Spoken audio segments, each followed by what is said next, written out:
Muy buena noche tengan todos ustedes. Me da mucho gusto saludarlos y darles la más cordial bienvenida a esta sesión académica virtual del martes 18 de agosto del 2020. En esta ocasión seguimos trabajando con el mes de la salud y tenemos la conferencia Testimonio de un médico ante el COVID-19 a cargo de nuestro invitado, el doctor Ricardo Campos Cerda. A continuación, cedo el uso de la voz a nuestro secretario para que conduzca esta sesión. Adelante, general. La presentación del presidium, que está integrada por la doctora Ana Elba Vera Mora, directora de la Academia de Ciencias de la Salud, el doctor Ricardo Campos Cerda, que es el invitado a la conferencia, y el que habla en calidad de secretario. La presentación del conferencista será hecha por nuestra directora de la Academia de Ciencias de la Salud, doctora Ana Elba Vera Mora. Daré lectura al currículum del doctor Ricardo Campos Cerda. Él es originario de Guadalajara, Jalisco. Es médico cirujano y partero, generación 1992-1998 de la Universidad de Guadalajara. Realizó las especialidades de Medicina Interna y Medicina Crítica en el Centro Médico Nacional de Occidente del Instituto Mexicano del Seguro Social, con reconocimiento por la Universidad de Guadalajara. Realizó la subespecialidad de cardioneumología en el Instituto Nacional de Ciencias Médicas y Nutrición Salvador Subirán, con reconocimiento por la Universidad Nacional Autónoma de México. Es médico certificado por los Consejos de Medicina Interna y de Medicina Crítica. Es miembro de la Sociedad Médica de Neumología y Cirugía de Tórax, del Colegio Jalisciense de Medicina Crítica y de la Asociación Jalisciense de Médicos Internistas, AC. Es autor y coautor de varias publicaciones nacionales, tanto indexadas como no indexadas. Actualmente labora en el Hospital General Regional número 46 del Instituto Mexicano del Seguro Social en el área COVID-19. Adelante, doctor Ricardo Campos, lo esperamos con su conferencia. Muy buen día, yo soy Ricardo Campos Cerda, soy médico de cuidados intensivos y así como me ven el día de hoy, este es mi día a día desde hace algunos meses con COVID-19. Me han pedido platicar un poquito de mi vida con esta enfermedad y la vida de muchos médicos en el país, y con mucho gusto les quiero platicar lo que vivimos día a día. Yo trabajo en un centro de investigación de enfermedades cardiopulmonares que estamos cercano a un hospital en el centro de Guadalajara, y también soy actualmente el presidente del Colegio de Medicina Crítica del Estado de Jalisco. Yo me desempeño también en diferentes unidades de cuidados intensivos, en diferentes hospitales en Guadalajara, y desde hace algunos meses estamos viviendo con esta enfermedad que prácticamente nos ha cambiado la vida a todos. En noviembre y diciembre del año pasado empezamos a escuchar algunas noticias, básicamente en los medios de comunicación, algunos reportes médicos muy esporádicos, de una enfermedad que se estaba desarrollando lejos, en el país de China, y que de alguna manera nos llamó un poquito la atención, pero no pensamos ni teníamos idea de lo que iba a pasar. A nivel internacional se empezaron a prender los focos y sin embargo nosotros no tomamos en cuenta que estaba pasando algo que no teníamos ni idea cuándo iba a llegar con nosotros. Es más, no siquiera sabíamos si iba a llegar con nosotros. Todos de este lado, en este continente, festejamos la entrada del año, cosas nuevas, planes nuevos, proyectos, congresos, vidas diferentes. No sabíamos lo que iba a venir. Apenas enero de este año se le puso nombre al cambio que nos hizo a todos modificar nuestra vida actualmente. COVID-19, una enfermedad producida por un virus que en este año se documentaron los primeros casos ya reportados adecuadamente, científicamente, de un virus que tiene mucho tiempo con nosotros en el planeta, pero que hasta esta ocasión se le ocurrió afectarnos a nosotros. Un coronavirus que ya vivía en los animales, que ya lo conocíamos, pero que nunca había afectado al ser humano, que desarrolla desde una enfermedad leve hasta una enfermedad muy grave, que es altamente contagioso y que además ha modificado desde la política a nivel internacional, la economía y, claro es, los cuidados de la salud. Este es mi hospital. Yo trabajo en el Seguro Social, en un hospital que actualmente es un hospital COVID. Es un hospital catalogado como un hospital de segundo nivel, el más grande del país, con 11 pisos, más o menos tiene 500 camas, aproximadamente 350 de ellas son censables. Somos un hospital COVID.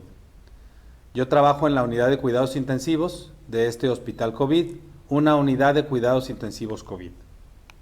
Pero como les platicaba anteriormente, también trabajo en otras unidades de cuidados intensivos en otros hospitales que también son COVID, pero que no son del medio público. Uno de ellos en el Hospital McBernardet y otro de ellos en el Hospital Santa Margarita. Ambos hospitales actualmente trabajan también como hospital COVID, atendiendo pacientes graves y atendiendo pacientes no tan graves. También trabajo en un pequeño hospital que se dedica a la consulta de pacientes ambulatorios, que tiene pavor a los pacientes COVID. Y no es el único. Todos los hospitales que no atienden pacientes COVID tienen miedo de esta enfermedad. ¿Por qué? Porque a pesar del mes de marzo, tuvieron que analizar este plan que nos mostró el gobierno del estado, plan de reconversión hospitalaria. ¿Qué hospitales van a atender pacientes con esta enfermedad? ¿Por qué? Porque tienen que adecuar todas sus instalaciones totalmente a la atención de estos pacientes.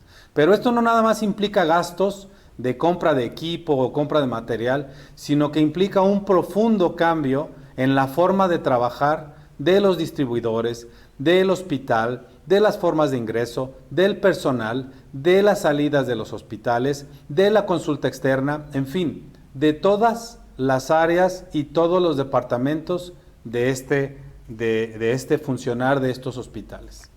No todos los hospitales estaban preparados, inclusive al día de hoy no todos los hospitales están preparados. Pero no nada más los hospitales, sino que estamos hablando también que las áreas de consulta externa se han tenido que enfrentar a esta enfermedad. Áreas que en la consulta médica privada pueden ser los consultorios de los médicos que están aquí. COVID-19 es una enfermedad que llegó y que se ha transformado en diferentes definiciones durante el tiempo. Hay que entender que es una enfermedad producida por un virus. Hay que entender que ya sabemos específicamente cómo se propaga, que se va a transmitir de persona a persona, principalmente por unas pequeñas gotitas que se expulsan cuando platicamos, cuando estornudamos, cuando tosemos, y que el contacto cercano entre las personas facilita que esas pequeñas gotitas toquen las superficies, toquen nuestras manos y que al momento que nos saludamos, nos abrazamos, compartimos cosas, nos los podemos contagiar al momento que llevamos nuestras manos a nuestras mucosas, así le llamamos a nuestra boca, a nuestra nariz, a nuestros ojos. También se ha documentado que puede haber la propagación por contacto en superficies, que es menos importante, sin embargo, se tiene que tomar muy en cuenta en esta enfermedad. Esto ya nos queda claro a varios meses de la enfermedad. Este es uno de los primeros importantes reportes que nos llegaron de China, en el área médica, claro es, donde nos mostraba las características de los primeros pacientes que empezaron a sufrir esta enfermedad. Entendimos que el tiempo de incubación de esta enfermedad, de cuando ingresa el virus a la persona a que desarrolla la enfermedad, más o menos son 4 días, que van desde los 2 hasta los 7 días.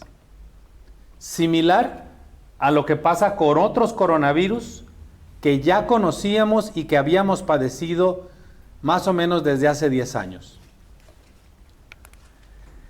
También en otro reporte muy importante, este reporte también de los primeros meses de este año, pudimos entender que tenemos síntomas leves y que es la principal número de pacientes, prácticamente van a tener síntomas leves.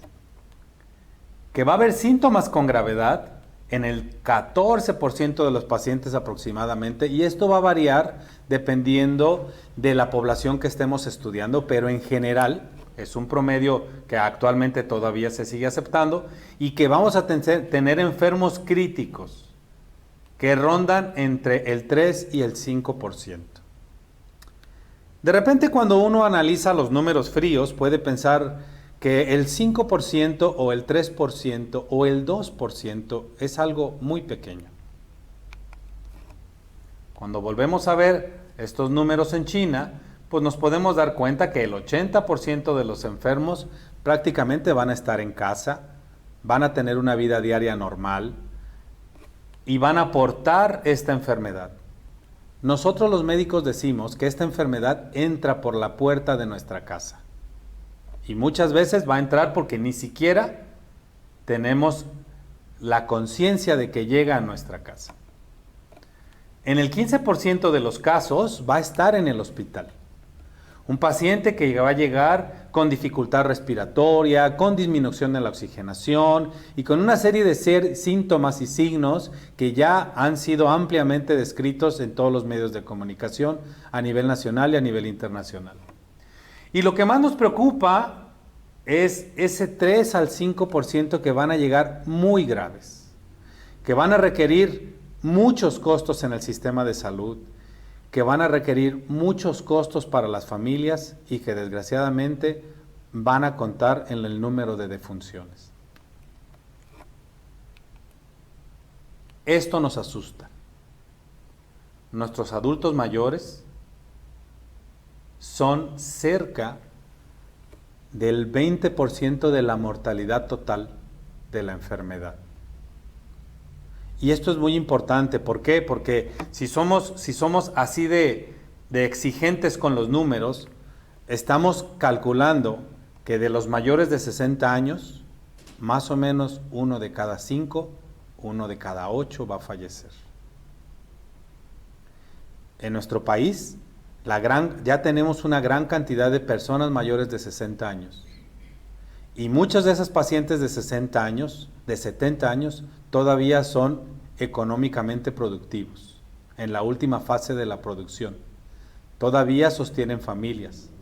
Son abuelos que cuidan a los nietos, son abuelos que siguen trabajando, son médicos en la última fase de su fase productiva. Somos personas que estamos enfrente de la enfermedad. También hemos aprendido durante el paso del tiempo que esta enfermedad tiene una relación tiempo, síntomas y cambios. Desde el momento que nos exponemos al momento que va pasando el tiempo, vamos a tener cambios en la replicación del virus, síntomas, un momento de gran contagiosidad y también ya sabemos en qué momento las pruebas nos van a ayudar a detectar a los enfermos. Tenemos que entender que para todas las enfermedades no hay una prueba 100% confiable. Y para esta enfermedad, que apenas tiene con nosotros 9 a 10 meses, pues menos. Y hay que entender entonces que todas las pruebas que utilizamos tienen un riesgo de tener una prueba con un resultado negativo, que no es cierto, porque dependerá del momento en que tomemos la prueba. Por lo tanto, algunos enfermos van a necesitar más de una prueba en el tiempo de que adquieren la enfermedad y van pasando los días, las semanas. Nuestro país se ha vuelto inmerso en el mismo problema que todos los países de todo el mundo estamos enfrentando: el incremento progresivo del número de los casos durante el paso del tiempo. Hasta el día de ayer, hemos observado un incremento que va hacia arriba, hacia arriba, hacia arriba, y que pareciera querer alcanzar una meseta. Este incremento de los casos y el incremento de las defunciones es lo mismo que estamos viendo con todos los países. Sin embargo, la comunidad médica hemos alzado la voz mencionando que debemos impactar en la forma como este crecimiento se presenta. Porque al impactar en ello, vamos a impactar también en el pronóstico de la enfermedad. Pero no estamos hablando nada más de una enfermedad, sino también estamos hablando de un problema económico, social que estamos enfrentando todos los mexicanos y a nivel mundial. Mucho se ha dicho de las pruebas diarias que se deben de hacer por millón de casos confirmados. Mucho hemos comentado que es necesario seguir realizando cada vez más pruebas. Mantener los ojos cerrados ante una enfermedad que es altamente contagiosa no nos va a ayudar a enfrentar a la enfermedad. Desgraciadamente, comparados con otros países cercanos a nosotros, de unas características económicas similares a nosotros, creo que nos estamos quedando abajo. La comunidad médica y la comunidad científica lo ha dicho una y otra vez. Necesitamos más pruebas. Necesitamos saber contra quién nos enfrentamos y qué tan presente está en nuestra sociedad para poder incidir en la enfermedad. Si comparamos nuestras curvas como la de los Estados Unidos en las muertes, como las de Brasil, pues creo que estamos en un lugar no muy apropiado. Como tenemos que analizar este comportamiento en los principales países de Latinoamérica, ¿por qué tenemos una diferencia? ¿Y por qué, a pesar de tener un sistema de salud que en muchas ocasiones ha sido ejemplo para otros países, estamos enfrentando una enfermedad que se comporta totalmente diferente en Latinoamérica? Nosotros, el personal médico, no queremos decir que es cuestión de dinero. Probablemente es cuestión de estrategia, es cuestión de cómo estamos viendo la enfermedad. En nuestro estado no nos ha ido tan mal comparado con otros estados, sin embargo, eso no quiere decir que hemos ganado a la enfermedad. La enfermedad está haciendo un incremento progresivo también en nuestro estado, y eso quiere decir que tenemos mucho por trabajar. Nosotros los médicos que estamos en los hospitales, nosotros los médicos que estamos en la atención del enfermo ambulatorio, estamos viendo también esto, estamos viendo este incremento progresivo, los enfermos las personas que se enferman, que dejan de trabajar, que se van a su casa y que son cuidados por sus familiares, y que esos familiares que los cuidan también son personas económicamente activas que tienen que dejar de trabajar. Pero a nosotros, los médicos de cuidados intensivos, los médicos de cuidados graves, nos preocupa estos números. Al día de ayer, tenemos cerca de 200 pacientes graves en los hospitales públicos. Y les quiero comentar que esos pacientes graves, la mortalidad a nivel internacional y a nivel nacional ronda del 70 al 90%. Es un número frío. Estamos diciendo que de esos pacientes, probablemente del 70 al 90% van a fallecer, aunque estén en un hospital. Pero si además lo traducimos en números, económicamente son pacientes de muy alto costo. Una radiografía normal de tórax, donde vemos esos pulmones negritos llenos de aire, como deben de ser, cuando vemos estas radiografías, nos da pavor.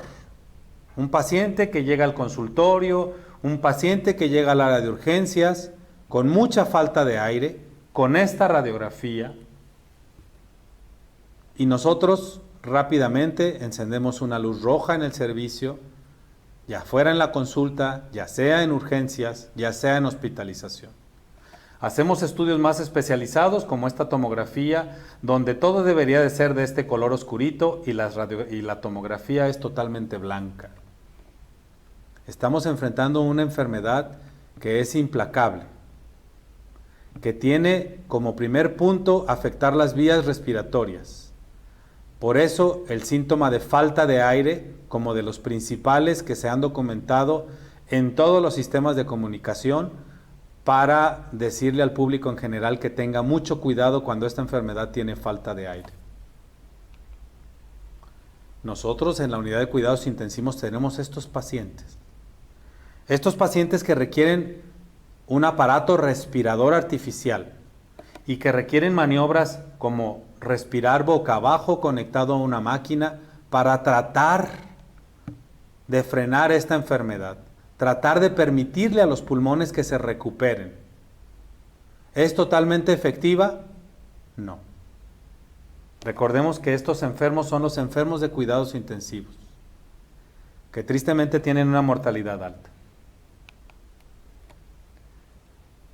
Después, toda la comunidad médica hemos volteado a ver, bueno, tenemos muchísimos medicamentos, ¿por qué no hemos encontrado alguno que nos funcione? Dexametasona es un medicamento que tiene muchos años con nosotros, tiene más de 40 años.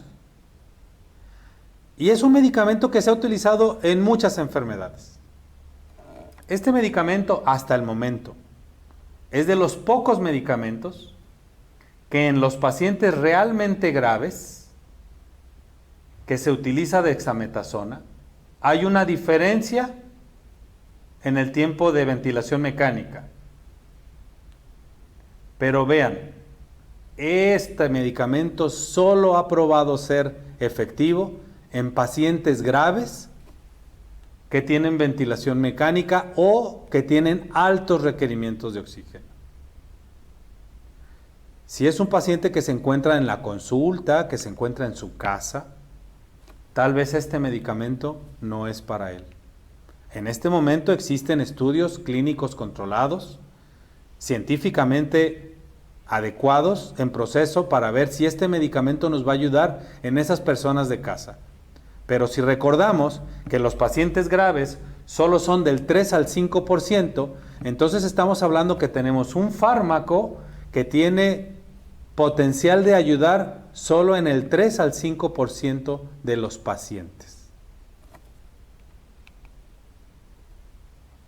Durante el proceso del tiempo hemos encontrado múltiples fármacos, antivirales, interferón, otro antiviral, hidroxicloroquina, tan famosa en las redes, tocilizumab, anticuerpos monoclonales, antiparasitarios, antibióticos, antifibróticos, antivirales.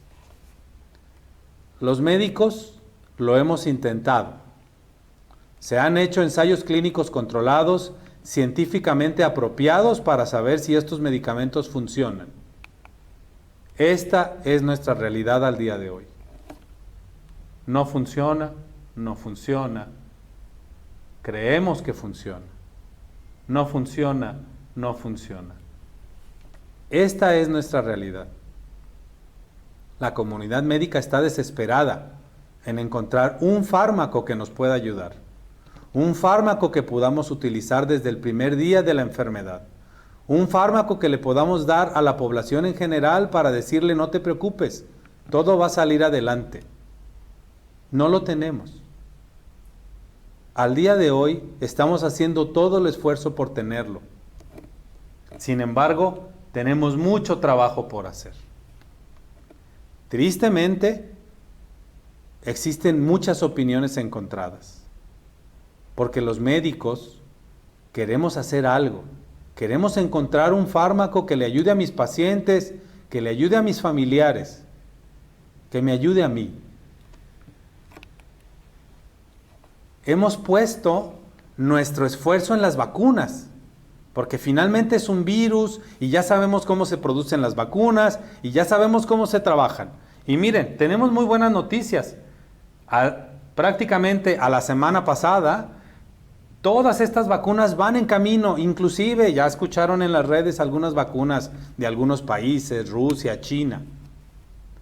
Nos falta todavía tener resultados totalmente científicamente probados. Nos urge la vacuna, sí nos urge. pero también tenemos que enfrentar una realidad. Esta vacuna ya la conocemos. Nos hemos cansado de decirle a la gente que se vacunen. En nuestro país, esta encuesta realizada en el 2008 en adultos mayores, encontramos que solo, a pesar de que es totalmente gratuita, solo se la aplica el 56% de la población adulto mayor. La pregunta es, cuando llegue la vacuna de coronavirus, ¿nos la vamos a aplicar? ¿Se la va a aplicar la gente? La vacuna no les va a costar tal vez. Y si no se la quieren aplicar, ¿qué vamos a hacer? No tenemos fármacos contra esta enfermedad. Esta es nuestra realidad. Hemos descubierto con esta enfermedad que hay medidas de prevención que son altamente efectivas. Las organizaciones internacionales de salud no se cansan de decirlo a los cuatro vientos. Usemos medidas de prevención. El empleo de cubrebocas ya está probado científicamente que disminuye el riesgo de contagio. Nada más tenemos que usarlo. Y en todos los medios de comunicación a nivel nacional, internacional, internet, televisión, prensa escrita, tenemos hasta el cansancio información sobre el cubrebocas. Cómo se debe de utilizar, inclusive nuestro sistema de salud grita a los cuatro vientos que lo utilicemos.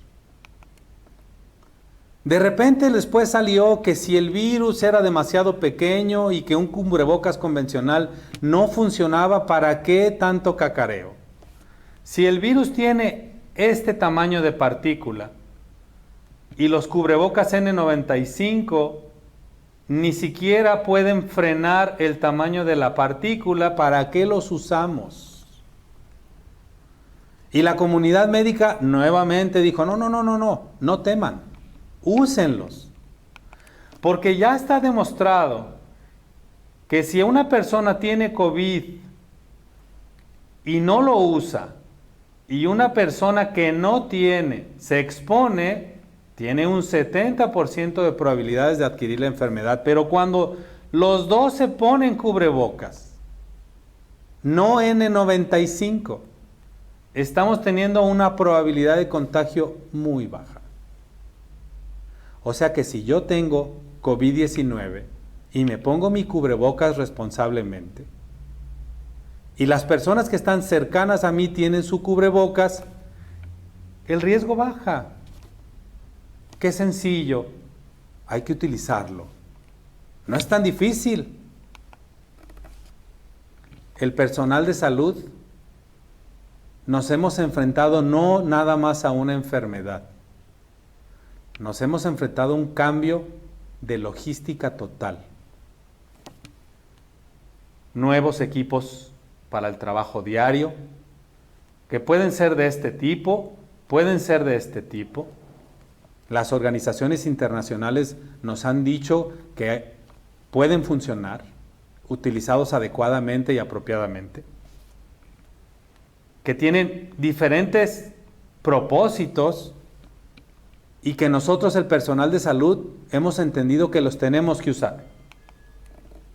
Sin embargo, no es nada más utilizar un equipo de protección personal, sino que la persona que está detrás del equipo cuenta. No es lo mismo una persona de 20 años que una persona de 60 años esperando ya retirarse por sus muchos años de trabajo. Porque esta persona, aunque se pone un equipo, tiene un riesgo. Y el personal de salud lo hemos afrontado y lo hemos aceptado. Pero esto es lo que nos deja también el equipo de protección personal. Nos deja fatiga, nos deja incertidumbre, nos deja dolor, nos deja miedo. y no nada más del virus, que a veces en nuestra propia comunidad, enfrente de nuestro hospital, nos agredan. Así vivimos. Nosotros no tenemos la culpa de la enfermedad. Sin embargo, estamos seguros que la vamos a defender la vida. Pero no podemos luchar contra una enfermedad y contra el miedo de la gente, porque nosotros tenemos miedo. Nosotros estamos cansados de trabajar, de ver personas que fallecen, de no tener tratamientos y de que estamos día a día enfrente de todo. El Colegio Mexicano de Medicina Crítica desarrolló algo que les quiero compartir. Es un pequeño video donde les queremos comentar que estamos presentes contra la enfermedad y necesitamos de todos ustedes. Esta enfermedad la vamos a frenar todos, porque la vamos a frenar.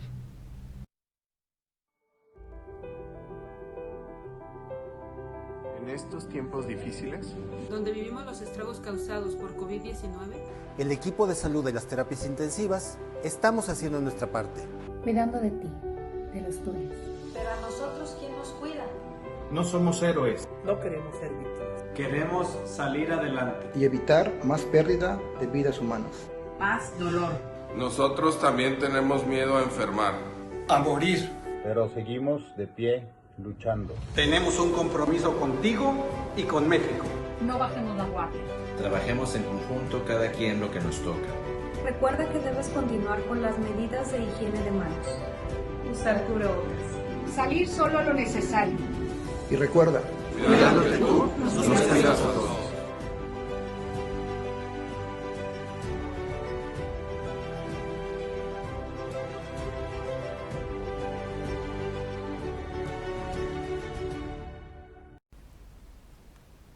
¿Cuántos? Falta de equipo de protección. Nuestros amigos que se han ido. Esto es nuestro día a día del personal de salud ante la enfermedad.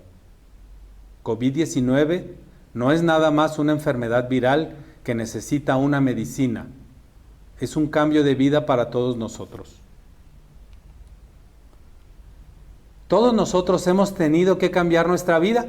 Ahora ya desarrollamos sistemáticamente una serie de pasos que nos va a ayudar a prevenir lavado de manos en nuestros centros de trabajo, en nuestros consultorios, en nuestras casas, cuidado de los objetos personales, nuestros teléfonos, nuestros equipos de trabajo, nuestra ropa. Fíjense que COVID-19 ha modificado nuestra ropa, ¿no? ¿Cómo la vamos a guardar? ¿Cómo la vamos a lavar? ¿Qué vamos a hacer al llegar a nuestra casa con ella? Nuestra bata, nuestros zapatos. Anteriormente, ¿cuándo nos preocupábamos de nuestros zapatos al hablar de una enfermedad? Las medidas de prevención son totalmente efectivas. La distancia física disminuye la probabilidad de contagio, totalmente corroborada científicamente. El empleo de mascarillas, el empleo de protección de la cara, ¿no? Las máscaras de protección. Ya lo sabemos, ya entendimos, científicamente ya lo comprobamos. Pero ¿qué pasa cuando esto no llega a donde debe de llegar? Cuando esto no llega a donde debe de llegar, la población hace lo mismo. La gente hace lo mismo. Y entonces, COVID-19 es un invento que no es cierto. Yo le quiero dar las gracias a todo el personal de salud, a todos mis compañeros, intendentes, enfermeros, auxiliares de enfermería, de laboratorio, farmacistas, personal de ingeniería, de servicios generales, enfermeras y médicos. Gracias a todos ellos. COVID-19 llegó para quedarse y las medidas de prevención son primordiales. No debemos de dudar la vigilancia en casa. Debemos siempre de utilizar tratamientos de alta efectividad y no bajar las manos. Tenemos que analizar y evaluar lo que estamos haciendo. Ellos trabajan conmigo en la unidad 46, algunos del turno matutino, algunos del vespertino, fin de semana. Estas son las caras de la gente que está enfrente de COVID-19.